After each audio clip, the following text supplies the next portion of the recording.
The massive doors of the Galactic Council chamber hissed open with a sound like escaping steam.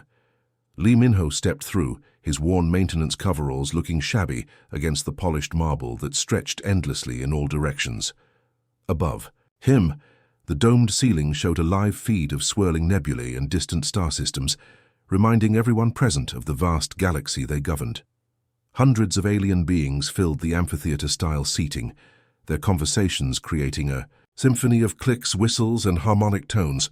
Some floated in transparent spheres filled with methane gas, while others clung to the walls with adhesive limbs. The diversity was overwhelming, yet Min-ho noticed how they all seemed to lean away from him as he walked down the central aisle. Commander Veltar dominated the central platform, his crystalline uniform catching and refracting the chamber's light into rainbow patterns across the walls. His species, the Altarans, were known throughout the galaxy for their rigid military discipline and their belief that order could solve any problem. The commander's 6 tentacles moved with practiced precision as he manipulated holographic displays, showing the crisis at hand. Counselors, Veltar's voice boomed through universal translators, we face an unprecedented situation. The Vorthan Starforge has been offline for 6 months. Their entire civilization hangs in the balance. A ripple of concerned murmurs swept through the assembly. The Vorthan Starforge was legendary, a massive artificial construct that had kept an entire solar system warm for over 10,000 years. Without it, billions would freeze to death within a standard galactic year. The holographic display shifted to show technical readouts that made Min-ho's head spin. Energy matrices, quantum field calculations, and dimensional resonance patterns scrolled past faster than any human could process. But the Altaran commander absorbed it all instantly, his compound eyes tracking multiple data streams simultaneously. 17 of our finest engineers have attempted repairs, Veltar continued. Species from across the galaxy have contributed their greatest minds. The Zephyrian math priests, the crystalline architects of Andros Prime, even the quantum-touched Voidwalkers have declared the problem unsolvable. At this, a section of the chamber seemed to shimmer, and several beings materialized from what appeared to be empty space. The Voidwalkers rarely attended physical meetings, preferring to exist, partially in parallel dimensions. Their presence emphasized the severity of the crisis. Min-ho felt the weight of hundreds of alien gazes as Veltar's attention turned to him. The commander's tentacles writhed in what Min-ho had learned was the Altaran equivalent of disgust, and, "Now," Veltar announced, his voice dripping with skepticism, "the bureaucrats suggest we send a human, a maintenance worker from a species that has barely mastered interstellar travel." The chamber erupted in a cacophony of alien sounds. Some species voiced their agreement through subsonic rumbles that Min-ho felt in his bones. Others expressed their displeasure with flashing bioluminescent patterns that painted the walls in angry reds and oranges. A group of insectoid beings clicked their mandibles in rapid-fire disapproval. Through it all, Min-ho stood quietly, his hands clasped behind his back. He had expected this reaction. Humans were still the newcomers in galactic society, having joined the Galactic Council only 50 years ago.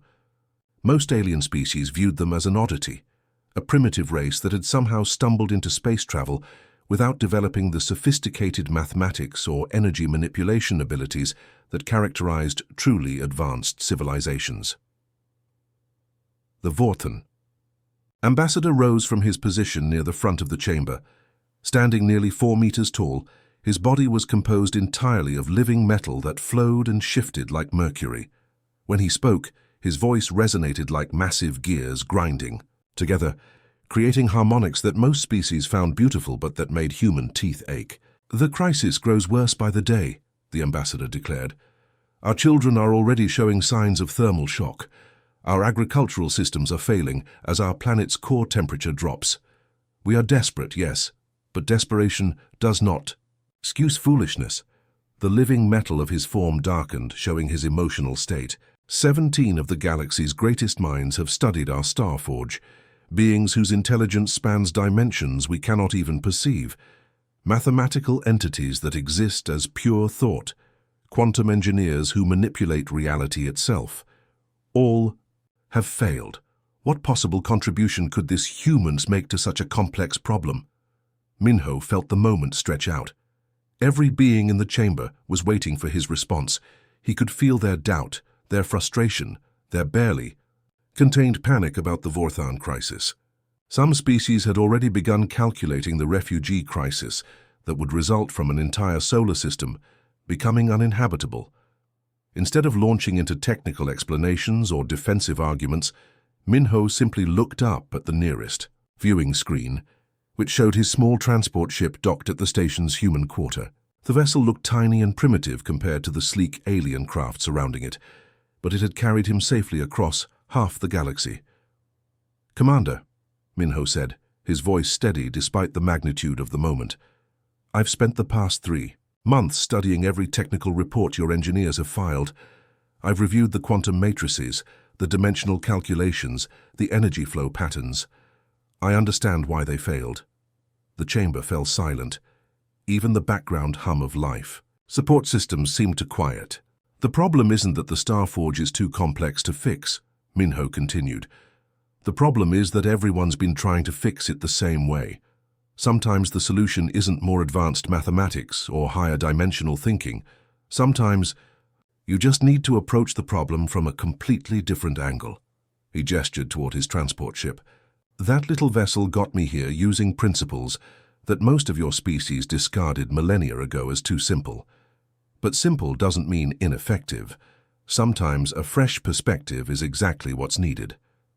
The transport shuttle descended through Vortan's atmosphere like a falling star, its heat shields glowing cherry red against the perpetual twilight that had settled over the planet. Through the viewports, Minho could see the effects of the failing Starforge everywhere.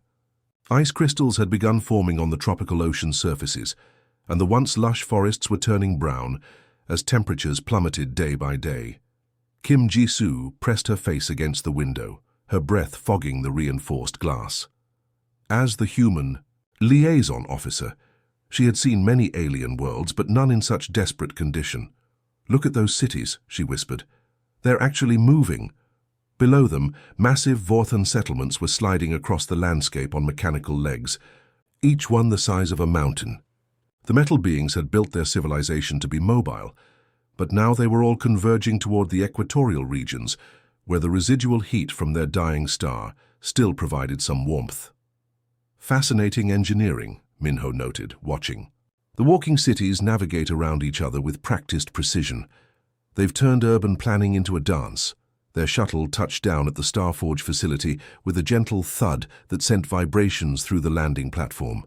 The moment the doors opened, Minho felt the chill that was slowly killing this world. Even with his thermal suit, the cold seemed to seep into his bones. Chief Engineer Mordun waited for them at the facility entrance, his metallic form showing. Stress fractures that hadn't been there in the holographic transmissions. The living metal that comprised his body flickered between silver and dark gray, betraying his emotional state. "Humans," he said, his voice carrying harmonics of barely controlled desperation. "I confess I did not expect the Council to actually send you." Jisoo stepped forward with diplomatic grace. "Chief Engineer, we're honored by your trust. Engineer Lee has some unique perspectives that might help."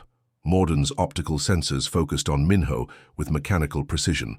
17 attempts, human. 17 different approaches by the galaxy's finest minds. The Nexari quantum dancers tried to solve it through pure mathematics. The ethereal collective attempted to merge their consciousness with the crystal matrix.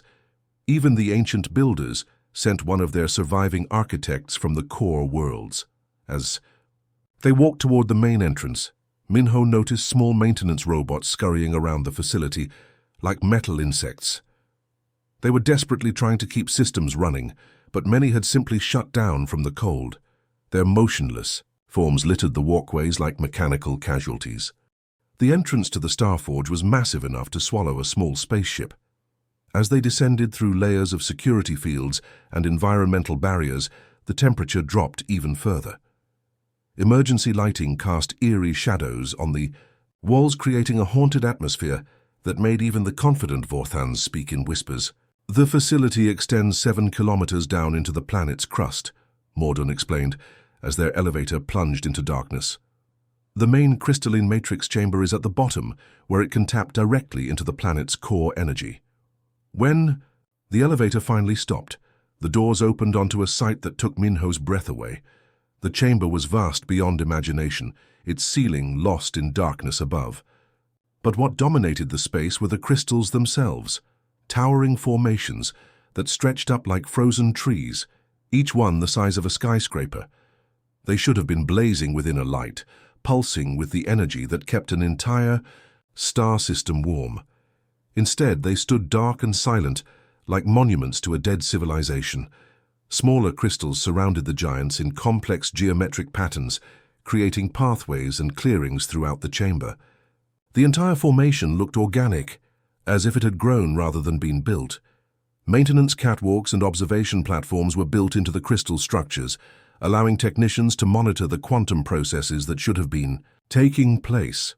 These crystals maintain quantum entanglement across 17 dimensions simultaneously, Morden explained, his voice echoing strangely in the vast space.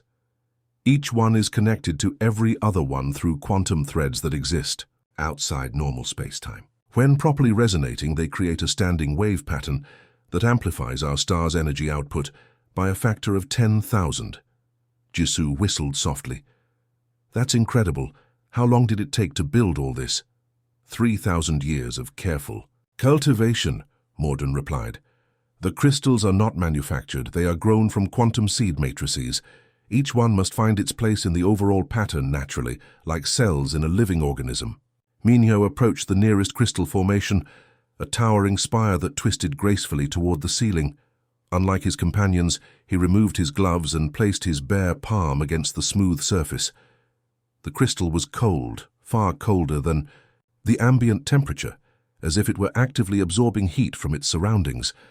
The quantum field generators are running at maximum output, Morden continued, gesturing toward massive machines that hummed with barely contained power. Our computers have calculated over 14 million possible resonance frequency combinations. None of them work. But Minho wasn't listening to the technical explanation.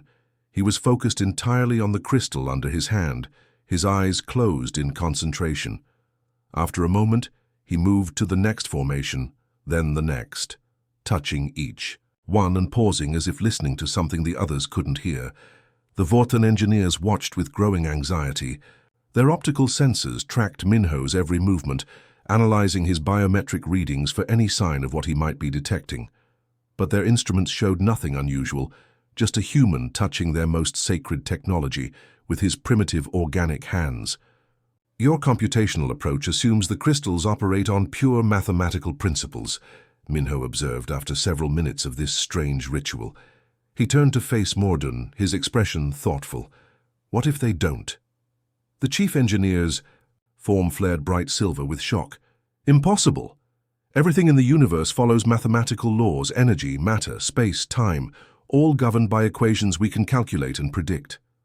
Several other Vorthan technicians gathered around, their metallic forms shifting color with agitation.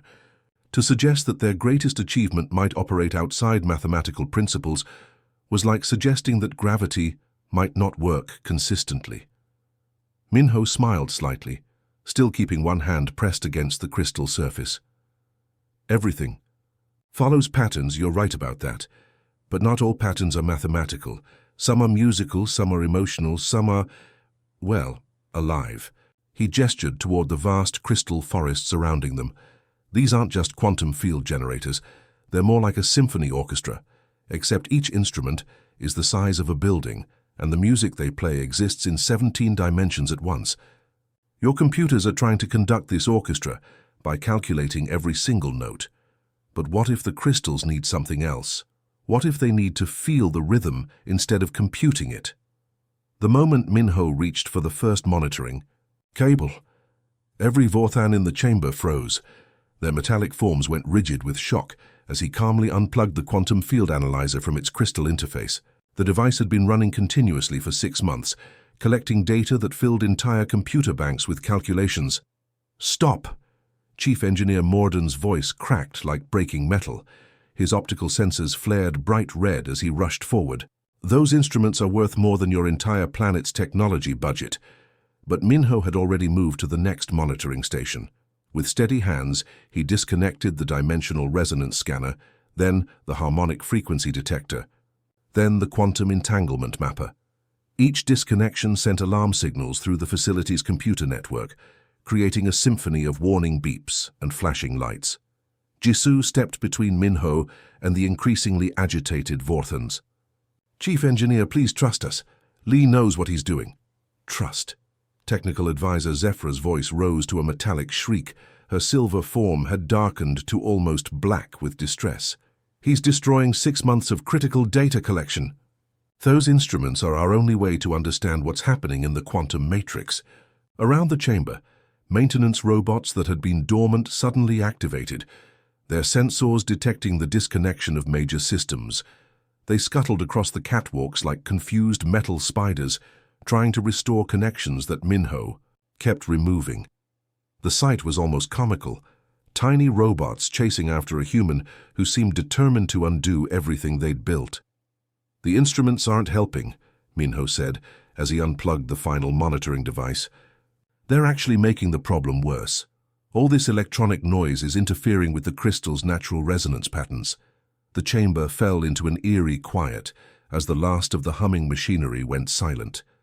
For the first time in months, the only sounds were the distant rumble of the planet's core and the nervous shifting of Vorthan engineers. Even the air seemed different without the constant electromagnetic interference from the monitoring equipment. Minho approached the largest crystal formation in the center of the chamber. It towered above them like a frozen waterfall, its surface covered in natural spirals and geometric patterns that hurt to look at directly. The other engineers watched in fascination and horror as he pressed his ear against its base. "What are you hearing?" Jisoo asked quietly, not wanting to disturb whatever Minho was doing. "Silence," he replied, his eyes still closed. "But not empty. Silence? It's like, have you ever been in a concert hall right before the orchestra starts playing? There's this moment when all the instruments are ready, the conductor has their baton raised, but nothing's happened yet. That's what this feels like." Morden's optical sensors flickered with confusion. "Our sensors detect no acoustic vibrations. The crystals are completely inert." "Your sensors can only detect what they're programmed to look for," Minho said, moving to the next crystal. This one was smaller but more complex, its surface covered in fractal patterns that seemed to shift when viewed peripherally. Sound isn't just air vibrations. In 17 dimensions it could be anything. He began making adjustments to the crystal's position, rotating it slightly on its mounting platform. The movement was tiny, perhaps a degree or two, but it caused ripples of alarm among the watching engineers. These crystals had been positioned with mathematical precision, using calculations that took their most powerful computers weeks to complete. "The alignment algorithms," Zephra protested. "You're destroying 3,000 years of careful calibration." But Minho wasn't listening to her protests. He had moved to another crystal, then another, making small adjustments that followed no pattern the Vorthans could understand. His movements seemed random, almost chaotic, like a child playing with building blocks, rather than a technician working on the galaxy's most sophisticated technology. Jisoo found herself holding her breath as she watched. She had worked with Minho long enough to know that his seeming randomness usually had a deeper purpose. But even she couldn't see what he was trying to accomplish. The Vorthans were right about one thing. He was treating their greatest achievement like a musical instrument. "This is madness," Zephra whispered to her colleagues. "He's ignoring every principle of quantum engineering. There's no mathematical basis for what he's doing. He's just playing with them." A low harmonic tone suddenly echoed through the chamber, so deep that they felt it in their bones rather than heard it with their ears. Every being present turned toward the source. One of the crystals Minho had just adjusted. The massive formation was beginning to glow with a faint inner light, barely visible but definitely there. "Exactly," Minho said without opening his eyes, a small smile playing at the corners of his mouth. "Because that's what it is. This isn't a machine. It's an instrument. Maybe the largest, most complex instrument ever built, but still an instrument." He moved to the next crystal, making another seemingly random adjustment. This time, 2 more formations began to resonate, their combined harmonics creating a chord that made the air itself seem to shimmer. The maintenance robots stopped their frantic scuttling and stood motionless, as if they too were listening to something beyond their programming. Impossible, Morden breathed, his metallic form flickering between silver and gold with amazement. The quantum field readings are completely outside our calculated parameters, but the resonance cascade is actually stabilizing. More crystals began to respond as Minho continued his work, each adjustment bringing new voices into the growing harmony. The chamber filled with sounds that existed in multiple dimensions simultaneously, music that could be felt as much as heard, vibrations that touched the soul as well as the ear. The other Vorthans had stopped protesting.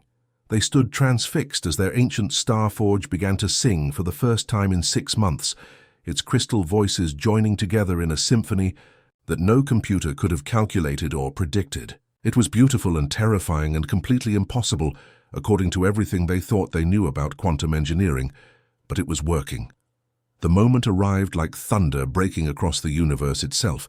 A single, pure tone rang out from the central crystal formation, but this wasn't just sound, it was something far more profound.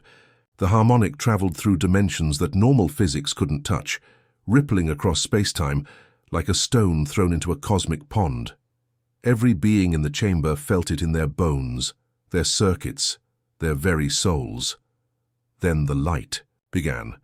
The massive crystal that Minho had been working on suddenly blazed to life, its inner core igniting with energies that existed in colors beyond the visible spectrum. The glow spread through its crystalline structure like liquid fire, racing along geometric pathways carved by 3 millennia of careful growth. Within seconds, neighboring crystals caught the resonance and joined the symphony, their own lights, adding to the growing brilliance. By the core worlds, technical advisor Zephyra whispered, her metallic form flickering between silver and gold with amazement. The quantum cascade is spreading through the entire matrix. The facility's emergency systems activated as power readings climbed beyond anything in their databases. Alarms blared and warning lights flashed, but for once, these were alarms of success rather than failure. The Starforge was coming alive in ways its builders had only dreamed possible. Maintenance robots throughout the chamber stopped their programmed routines and turned toward the growing light show.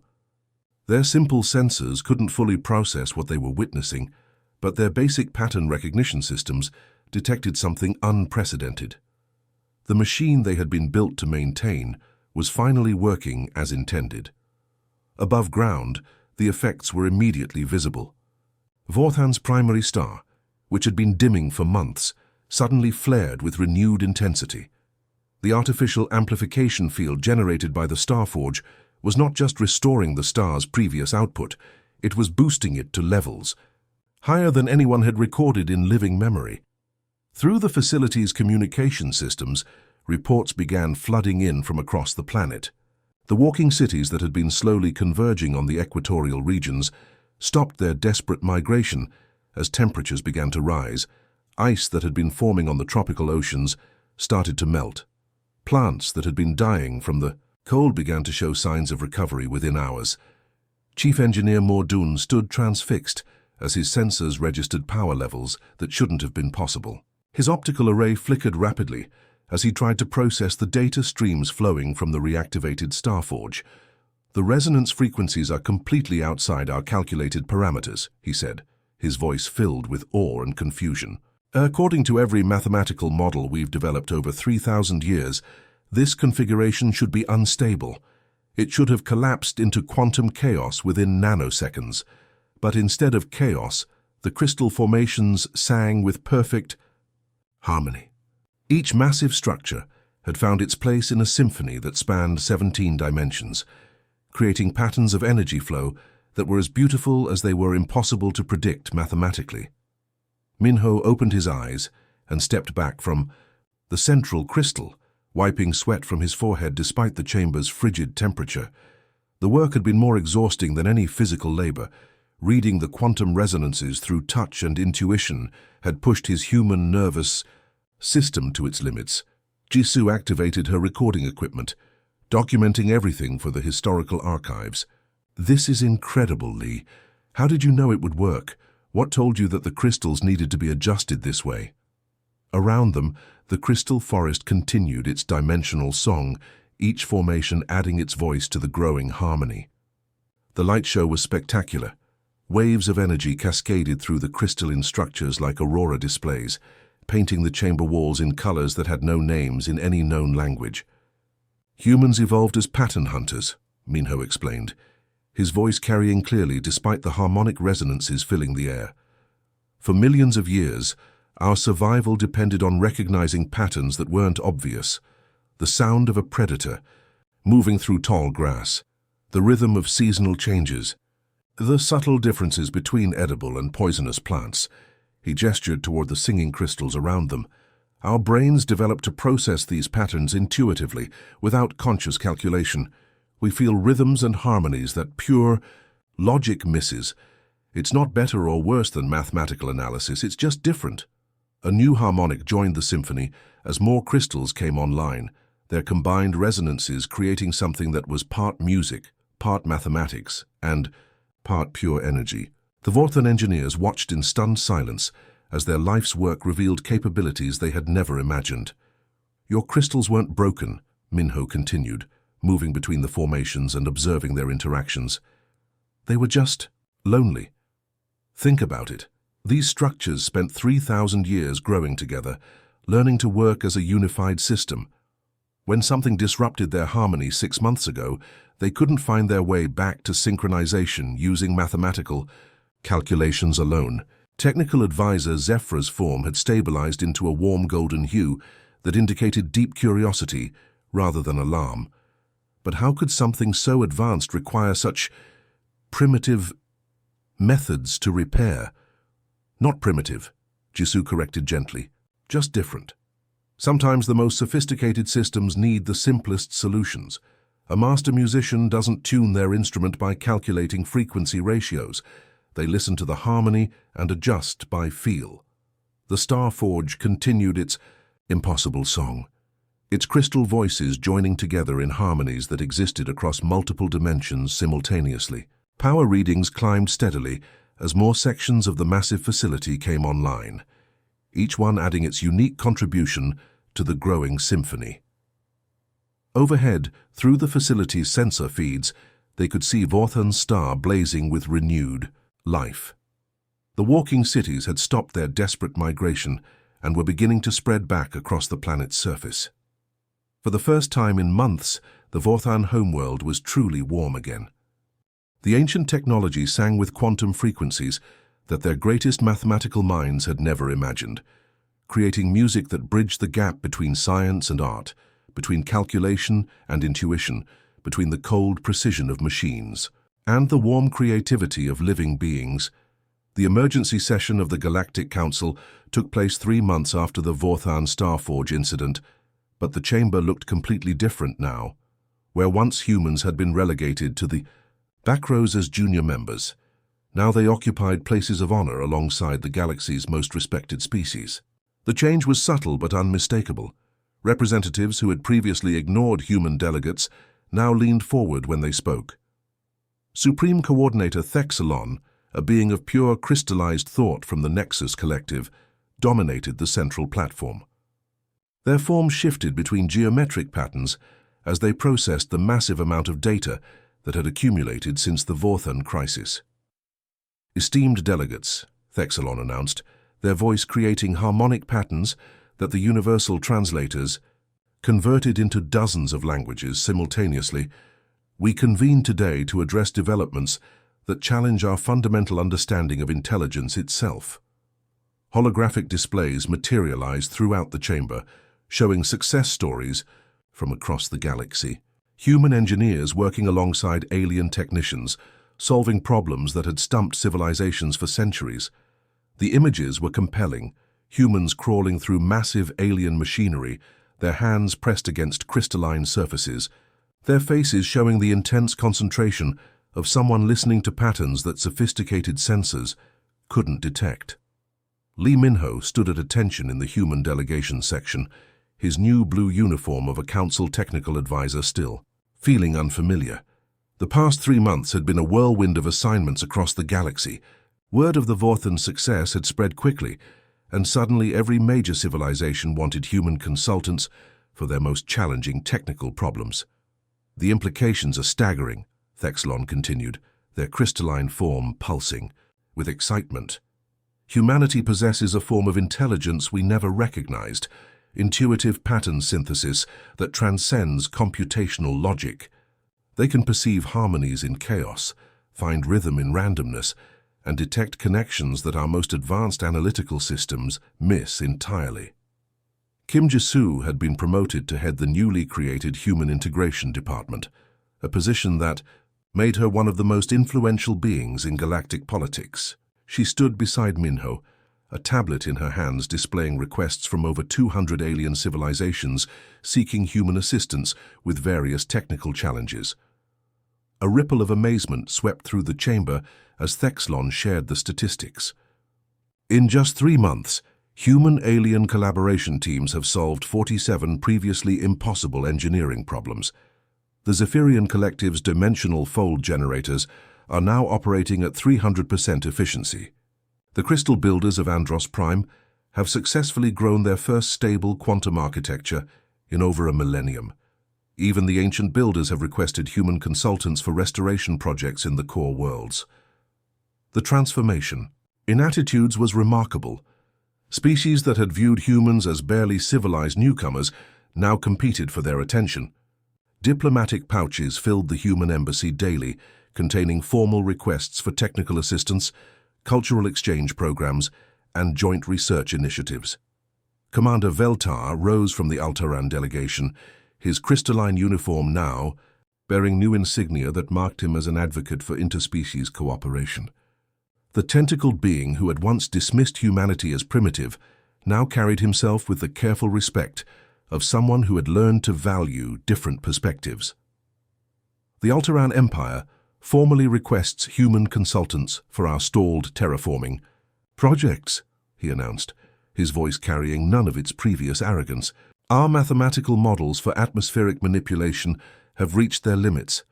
We believe human pattern recognition might identify solutions our computational approaches have missed. Similar requests came from across the chamber.